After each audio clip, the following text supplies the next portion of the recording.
21 de julio del Evangelio según San Mateo. En aquel tiempo atravesó Jesús en sábado un sembrado. Los discípulos que tenían hambre empezaron a arrancar espigas y a comérselas. Los fariseos, al verlo, le dijeron: «Mira, tus discípulos están haciendo una cosa que no está permitida en sábado».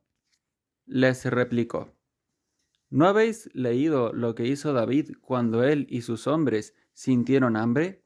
Entró en la casa de Dios y comieron de los panes de la proposición, cosa que no les estaba permitida ni a él ni a sus compañeros, sino solo a los sacerdotes. ¿Y no habéis leído en la ley que los sacerdotes pueden violar el sábado en el templo sin incurrir en culpa? Pues os digo que aquí hay uno que es más que el templo. Si comprendierais lo que significa quiero misericordia y no sacrificio, no condenaríais a los inocentes, porque el Hijo del Hombre es Señor del sábado. Palabra del Señor. El Evangelio que acabamos de escuchar nos relata uno de los numerosos incidentes en los cuales Jesús fue acusado de quebrantar la ley del sábado, de quebrantar el descanso que estaba prescrito en la ley del Señor para este día consagrado a Dios. Y en este caso lo acusan a sus discípulos por haber arrancado esas espigas del sembrado por el cual estaban pasando, como si eso hubiera sido un trabajo servil que quebrantaba de alguna manera el descanso prescrito para este día santo. Y Jesús aprovecha esta situación y, como ya lo había hecho en otras ocasiones al hablar acerca de la ley del Señor, para dar una interpretación correcta de este asunto, porque las interpretaciones que da Jesús de la ley del Señor son sumamente importantes, porque no son una interpretación más de un rabino, como lo sabía, que pertenecían a distintas escuelas, unas más o menos exigentes respecto a la observancia de la ley en todos sus detalles y pormenores. Jesús da una interpretación auténtica, es decir, una interpretación autorizada, la interpretación del mismo legislador, de aquel que es autor de la ley y que también es el modelo del perfecto cumplimiento de la ley divina, es decir, de la voluntad del Padre en definitiva. Y además Jesús viene a dar cumplimiento, a dar plenitud a la ley. La ley era ese pedagogo, como lo dice San Pablo, que conduce a Cristo. Y en él se da la plenitud del modelo de obrar humano delante de Dios. Por eso se dice que el mismo Jesús es la ley por excelencia. Observarlo a él, ver cómo se comporta, es el modelo perfecto para seguir, ¿verdad? Y además el Señor es, como decía, el autor de la ley en cuanto a Dios. Por eso su interpretación es la justa, la acertada.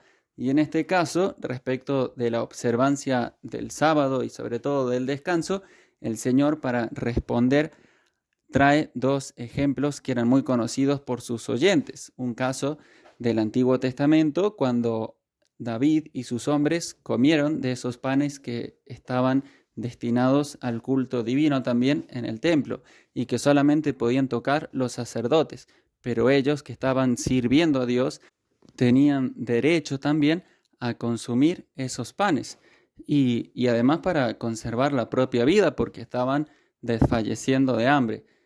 Y así, entonces, como se justificó esa acción, también Jesús justifica la acción de sus apóstoles que lo están siguiendo a él, a Jesús, que es el David definitivo, en quien se cumplen plenamente las promesas hechas al pueblo de Israel sobre la descendencia del rey David. Jesús es el rey clemente, misericordioso, perfecto. Y además Jesús trae otro ejemplo, que es el de los sacerdotes, que pueden servir en el templo también en el día sábado y que de hecho están allí entregados a múltiples tareas, a tareas relacionadas sobre todo con el culto al Señor, y lo pueden hacer el sábado. Dice, quebrantan ese descanso de alguna manera. Bueno, no lo quebrantan porque está justificado que lo hagan así. Y también sus discípulos, al estar cerca de Jesús, que como él mismo dice, es más que el templo, él mismo, hay uno aquí que es más que el templo, entonces también está plenamente justificado que realicen también esa acción que los fariseos le recriminaban. Pero lo importante de todo esto es cómo Jesús nos ubica, por así decirlo, y ubica a los fariseos que estaban allí un poco desorientados, ¿no? Porque ellos se quedaban en los medios y se olvidaban del fin. Es decir, la ley es un medio, en definitiva, para servir a Dios y para agradarlo a Él y para cumplir su voluntad, pero es un medio. Y ellos estaban ante aquel que es la plenitud misma de la ley y en virtud de quien la misma ley tiene sentido, porque en definitiva es para que nos parezcamos más al Señor, para eso están los mandamientos, para que seamos más semejantes a Jesús y teniéndolo a Él como modelo, como fin, entonces podemos realmente cumplirla, pero con esa paz del corazón, con esa alegría, no como una carga insoportable, ni como pulseando en ese tire y afloje entre la libertad y la ley, y lo que manda la ley, y lo que yo quiero hacer, o lo que a mí me gusta, y hasta dónde lo puedo hacer sin caer en una falta y demás, sino que es distinta la orientación de nuestra vida cuando vemos a Jesús como el Señor del sábado, como el templo, como la plenitud de la ley, cuando ponemos la mirada en Él y nos preocupamos realmente de hacer lo que al Señor le agrada.